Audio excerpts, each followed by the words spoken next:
Okay, I'm live. I got to learn how to put this on close to the screen I'm working on. All right, let me get my camera better situated here. Got some good focus. I hope the audio is good. I see some good microphone there. All right. This is my first test of a live stream here, Saturday morning, uh, March 26th, Venice, Florida, just south of Sarasota and Tampa, Florida, on the Gulf Coast of Florida. My name's Ed, the CNC Dude. I'm a CNC machining instructor at Suncoast Technical College in Sarasota, Florida, and I'm in my 9th year of teaching. I'm also 67 years old. I've been doing CNC machining since 1985. And I've been out of high school since 1972, so there's a little gap there. I guess I'll just start with my story. So I graduated high school at 17 years old, like 17 and 3 months, 1972. I was in college programs, but I never even took my SATs. Um, the only thing we had in school that was related to any shop, we had wood shop and we had a thing called metal shop. And I think I made a really kind of like an ugly sheet metal box. So from there on, I went into working in a warehouse. We're driving a forklift in a warehouse. And it's like 1973, 74. I also worked as a full-time stocking clerk at a place called Jordan Marsh, which is a big, like, box store store. Oh, by the way, my faithful pup Sydney is in windows, so but she's kind of so if you hear her snoring, that's what's happening. Anyway, that was my occupation. I was still living at home, and eventually I got a job in an auto parts store, like a delivery driver, full time. So I was in the auto parts trade, and then I got interested, I think, in 1976 in motorcycles. And I bought a used Honda 750 motorcycle in 1971. And I thought it was like a million years old, but it was only 5 years old. But it had actually been chopperized. So and I drove that around, and I think I was actually laid off that summer. And I did a lot of riding. I had a blast. And then I started to see these custom motorcycles. I said, oh, I'd like to make a custom one. So I went to this motorcycle shop in Boston called Cycle Parts Center of Boston, and I bought and I was getting these chopper magazines, and I looked at people building choppers, and I decided to build my own. So I bought the frame, and I had no idea, like, where did I come up with this idea that I could even do this? But I started buying parts and put it together in my like the garage that was underneath our house, and I got it put together. And the kids I was hanging around with, one guy worked in a body shop and he painted it red, and I got it all put together. And then came to the engine part, and I was kind of trying to learn how to put an engine together. And I'm working at the auto parts store, so I'm learning a little bit. I get it put together, and I needed the cylinder head put in, and there was something wrong with it, so we gave it to the machine shop, and they worked on it, ground the valves and all that kind of stuff. And I got it back, and then I forget who told me, but somebody said those are done incorrectly. And they said, "How do you know that?" I said, "Well, Honda uses special valves with a coating on it. They're not meant to be ground, make them useless." So the automotive guys probably don't know that, because you need to see this guy at Harry's Machine Parts, HMP, named Rick Stetson. So I went down there, brought my cylinder head down there, and he said, yeah, he could fix it up. And sitting there was a drag bike, Honda 750 drag bike. And he kind of talked me into making the motor a little bit bigger. So, which I did, and I put it together. And when I got done, I actually very impressed myself. I did pretty well, put it together, and it was kind of a lot faster than it was, and it was racing them all the time. So that's kind of like introduction to mechanics, machining, and racing. Three things. So the tie into machining was I'm hanging around this Harry's Machine Parts machine shop that they just did machining for motorcycle engines. And I'm learning and learning and learning, So I'm learning, I'm working in the auto parts store. I eventually became a full-time counter employee, but I was also helping out in the machine shop. Like I learned how to cut brake drums, disc brake rotors. I knew how to take axle bearings off of use a press axle bearing. So I'm learning a little bit. I was bead blasting cylinder heads and degreasing them, that kind of stuff. So I'm kind of dabbling into all this versus some people that came up as machinists. Yeah, their dad was a machinist. My father sold fruits and vegetables at a grocery store chain. He was like the produce manager. So we actually had like Chiquita banana for used for a float. That's the kind of. Well, my father was hardworking guy, but I did not learn mechanical stuff from him or machining stuff from him. I kind of learned, like, I think I had hidden talents. Like the first thing I learned in my life was I knew how to learn how to drum. I ended up drumming in a drum and bugle corps at age 13.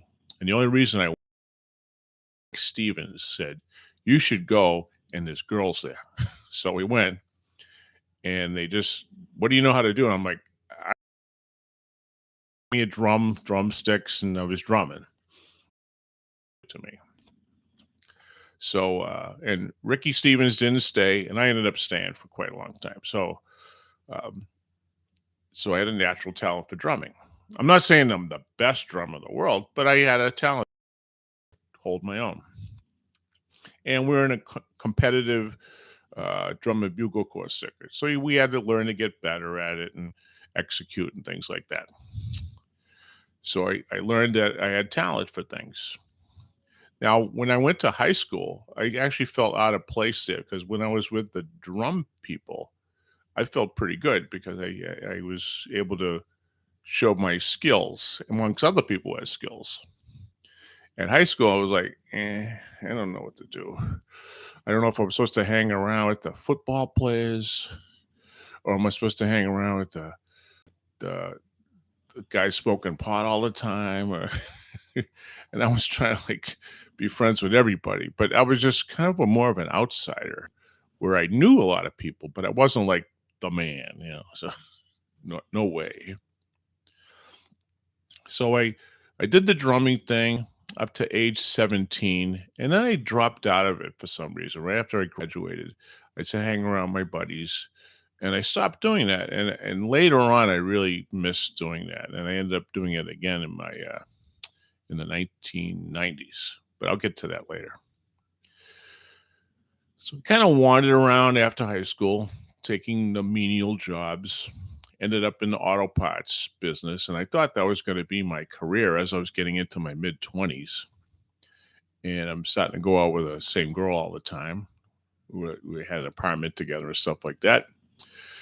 And I built that chopper. So that was like talent number two. I learned how to build something. It wasn't like I was my friends who worked as mechanics at the local Shell station. I didn't have all that, but it turned out I had a talent for that too. Like, so I built the chopper, driving that around, and I'm racing it all the time, racing everybody in the street. And I got interested in drag racing, so I decided to build a drag bike. So I got more into the machining thing, more into assembly. I'm back down at the motorcycle machine shop. I had bought a Kawasaki 900. I think it was a 1974. And we turned it into a drag bike. And that was 1981 when I brought that to the drag strip. And I learned a lot of things. I learned how to bend valves and stuff like that, but eventually got it pretty good at Harry's Machine Parts. excellent guy. So we did all that, and around 1984, I'm working in the auto parts store, and I ran into somebody and asked him what he was doing, and he said, he's not a truck driver anymore. He's a machinist. And I said, oh, that's cool. And he goes, you should go. I went to this school. It was just about free. You should check it out. I think you might like it. So I said, oh, okay. I went down there and they interviewed me and they said they would take me on. They answered me some questions and it was free, actually. It was a free school. It was about 4 or 5 months long. And all we did was manual machining. So I left the auto parts trade. I got into manual machining at the school, and I got hired right away by a CNC shop. So, so I had to learn how to be a CNC machinist, like 1985. And I ended up. Well, I'm sorry. I should clarify that. I was working at a big machine tool dealer that sold CNC machines, and I worked in the tool room making little widgets and stuff manually, but also kind of learning the CNC business on the side. And eventually, I decided to leave that company after a couple of years and went to work for a machine shop, small machine shop. And I was programming and running Matsura 500s. And we did all hand programming back then. So, and there was no course for it, no books for it. They only had was the book that came with the machine, but we learned how to do it. We just did hand programming. So I did that, and I would move to a couple different shops. And around 1994 or five, I ended up at a mold shop in Manchester, New Hampshire. And that was my first exposure to CAD CAM. We used a system called Smart Cam. And there was only one guy in the shop that knew how to use it. And he was very reluctant to teach you. So I would take the book at night when I worked the night shift and would just keep on learning. Same thing. We didn't have any courses. So I kind of poked my way through it. And eventually I went to another company, Lockheed Martin in Manchester, New Hampshire, got hired there. Now I'm a CNC lead man. I was working second shift. I was like an upper guy at the CNC shop. So I'm learning my trade. And I would help the other guys on the floor. And eventually they said, do you know any CAD CAM systems? I said, oh, I know Smart Cam. And that's what they used. So I used to help out at night with some reviews. And eventually ended up on day shift as full-time programmer. This is my condensed version of what went on. So I did that all the way up to 2005 when I moved to Florida. And then actually wanted to have a motorcycle shop. So I bought a motorcycle shop in Fort Myers, North Fort Myers. But that was like 2006, 7. It was starting to run into the crash of that era around the George Bush administration time, and ended up having to sell the business because I did a lot of business, but not enough profit. So I went to back working as a CNC machinist. I worked locally for a shop, but the times were kind of tough. I had no problem finding a job, and I was trying to run their CAM system, which wasn't that good. But I ended up leaving there, and I ended up getting hired by a Lockheed Martin facility in Orlando because I know the Lockheed system. And but that was in Orlando, which is like 2+ hours away. But I went and got hired and took the whole tour. It's a big facility, and I decided to go to work there. And I had to find a way, like, how am I going to make this work? Do I need to move there? I bought a house, 2 hours away. So I did that for like 3 years. I used to commute, stay for the week, and come back. Commute, stay a week. So I ran very expensive 5-axis mill turning machines. in that facility, and all we made was Department of Defense stuff for Lockheed. We don't make. We're not a subcontractor. Now I have to go back and say that in the business, I actually worked for a lot of shops in between. Like a year here, a year there, um, where I kind of learned that. But I kind of touch on the bigger places I worked at. I actually worked at a local place in Sarasota called Roaring Toys. That was like I took a year sabbatical from Lockheed, and we had Haas CNC machines in there. Originally, we had Fryer CNC machines, and we had a big Moriseki horizontal, and kind of like I don't know what the heck lathe we had, but we weren't. We had a lathe guy, so we were running the mills. No, we're making motorcycle parts. We're programming and making parts. And eventually the Fryers kind of like crapped out. And the Mazak I was running was pretty good. We went all Haas after that, which was, I've when I was in Manchester, New Hampshire, Lockheed, we were bought by a company, PGM, and they put more machines in the shop floor, and they were Haas machines. Before we were kind of a dumping ground for Lockheed facilities when they were getting rid of machines. And we had Matsuras, Hitachi Seikis, Fidels, CompuMills, all different varieties. And the plus for me is I knew how to run all of them, where most people would maybe know 50%. So because of my experience over the years, I understood that I could learn new stuff because once I learned one, and then I was given the challenge of can you do this without any training, and and it was successful. Then I was never afraid of trying something new. Whether it was a CNC machine or how to do something, or even CAD CAM systems. Like how do I navigate this one? Like at excuse me, Roaring Toys, we had Surf Cam and we had Bobcat. And the Surf Cam I had no experience with. I knew it was pretty good, but I had some hiccups along the way. And the old programmer there had actually moved to Philadelphia. So he used to still program for us, and we also did, but we'd use Dropbox to communicate programs. And that was, yeah, quite a while ago. So I'm kind of wandering around in my story here. So around 9 years ago, uh, I'm still working at Lockheed. We're pretty much getting ready to move to Orlando because it looks like I'm going to stay there until retirement. It's a good place to land.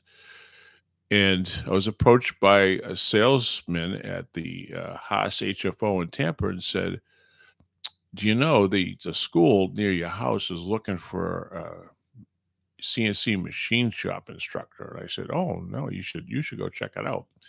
Which I did, and they took me for the tour, and they hired me like right away, and I had to learn how to be a teacher and stuff like that. So I decided like, oh, I'll just teach them what I know. That should be pretty easy. Not as easy as you think. So, but that was like the number three thing. I know CNC machining is like talk about drumming, building and racing a drag bike, CNC machining. It just came naturally to me. I actually heard Titan Gilroy's talking about that. It just I knew I could do it. I wasn't like a tool and die maker kind of guy. I would watch those guys in amazement sometimes, like how they could do all this stuff with manual machines and rotary tables and sign bars and all that kind of stuff. But CNC machining, it just came naturally to me. So now it's education time.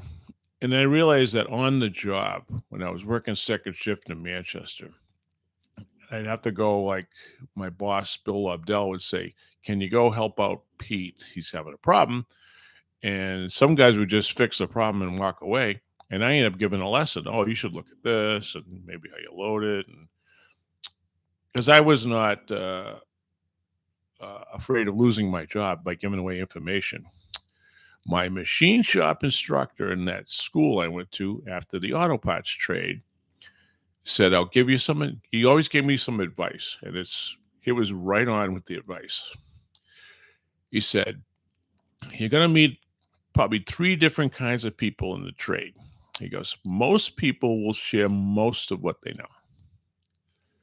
Some people will not share anything at all because they're afraid of losing their job and their position. And some people will share everything because they're not afraid and they don't mind sharing everything.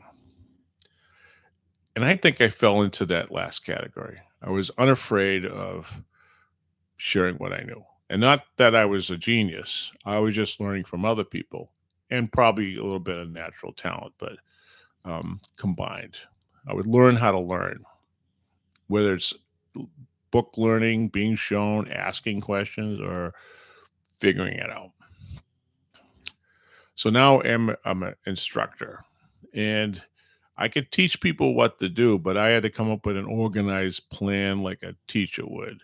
And I've never been to college, and I don't know any of this stuff. so so I kind of learned as I went along. In my first year, we're in a brand new school, brand new room, and we had no equipment for 5 months. We had to wait till it dribbled in. So trying to keep that classroom together was very challenging. Anyway, I'm coming up 21 minutes. Wow. Um, but this is like my first venture, and now I am 9 years later, and I felt I needed to talk about the business, I guess, CNC machining and we used to say you're a machinist or you're CNC machinist. Now I think we should just revive the word. I've been trying to think of nobody knows what a machinist is and what machining is. We have jokes like CNC machiner and stuff like. I think instead of trying to like calling a advanced manufacturing technician or something, I guess we should just revive the word machinist. I am a machinist. I am a hairdresser. I am a plumber. I am a machinist. We should make it. And you're talking about the 1930s. Everybody knew what a machinist was. Now we don't. We all still know what a hairdresser is. We know what the dentist is. What is a machinist? Hey, keep it down over there, Sydney. Will you? Anyway, so that's kind of my intro into where I want to go with this. I just want to kind of blurt out some things. I make videos and I don't edit them. Number one, I don't have the time or talent for it. And two, I think it's okay to show your flaws because in the end, you still have to do the job. And I think I'm successful at doing the job. If I'm giving something to make, it's not going to be perfect. It'll get better as I do it more. But my job is to do my job and and eventually you be efficient and fast and all that stuff. But do it right and get it right. If it takes you a little bit longer, that's all part of the learning, and you can learn how to do it better and faster later. You got to come out with core. You don't want to take a week on something that takes an hour. We all, I think, know that. But if it takes you 16 hours and when a normal guy would take 8, all right, you're just starting out. That's what good thing about school is versus on the job. If you learn in the school, you're not being held to that getting paid by the hour standard. You're kind of like you're learning. If you're on the job, unless the company is really into with training you, we're gonna like l- ride with you until you learn how to do everything. I think a lot of people have high expectations, and I'm kind of wandering in another area because in being a machining instructor, I have to fill jobs and I got to talk to people and how they all need people. I say all the time how many jobs are there available, how much they get paid, and I say there are probably at least 5 jobs per student right now, at least, and everybody wants and needs something. And it's probably an excellent time to be a machinist. When in the mid '80s, it was an excellent time, especially if you knew how to do CNC machining. The old guys didn't want to do it, and we were hand programming, so we got jobs easily because we're in high demand. And we're at that point again. We're in high demand. It's a good opportunity to be with a good trade.